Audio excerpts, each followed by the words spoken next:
जो टीमें भी इस वक्त डोमिनेट कर रही हैं, ख़ासतौर पे इस्लामाबाद यूनाइटेड शादाब की क़यादत में शानदार क्रिकेट खेलती हुई दिखाई दी। हमने देखा जिस तरह साहबजादा फरहान को, इसी तरह हसन अली को भी हमने देखा, बड़े इम्पैक्टफुल बॉलर दिखाई दिए। उन्होंने बड़ा इम्पैक्ट डाला है कराची किंग्स की परफॉर्मेंस के अंदर। अगर मैं ये कहूँ कि किसी एक प्लेयर ने सबसे ज़्यादा इम्पैक्ट डाला है तो वो हसन अली हैं। हसन अली ने टीम को उठा के रखा है, लिफ्ट करके रखा है। इवन के शॉन टैट जो उनके बॉलिंग कोच है वो ये कहते हुए भी दिखाई दिए कि हसन में अच्छी कैप्टनशिप की स्किल्स मौजूद हैं। फिर उनका जो एग्रेशन दिखाई देता है वो भी बहुत ही शानदार है।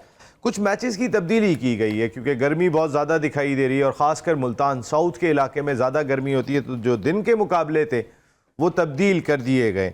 1 मई को मुकाबला होना था मुल्तान सुल्तान्स और कराची किंग्स के दरमियान। ये दिन का मैच था और अब ये लाहौर में होगा और उस दिन लाहौर के अंदर 2 मैचेस खेले जाएंगे क्योंकि शाम में ऑलरेडी लाहौर के अंदर मैच था कलंदर्स और ग्लैडिएटर्स का, और अब मुल्तान और कराची का मैच दिन के वक्त खेला जाएगा लाहौर में ही।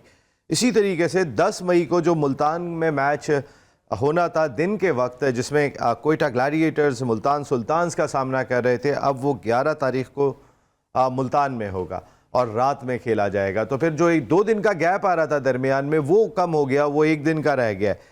मोहम्मद आमिर ने एक जश्न मनाया और वो बहुत ज़्यादा डिस्कस होता हुआ दिखाई दिया बाबर आजम को आउट करने के बाद। वैसे बाबर आजम के खिलाफ जितना आमिर डोमिनेट कर रहे हैं, ड्राउना ख्वाब अगर मैं कहूँ वो बने हुए तो बेजा ना होगा।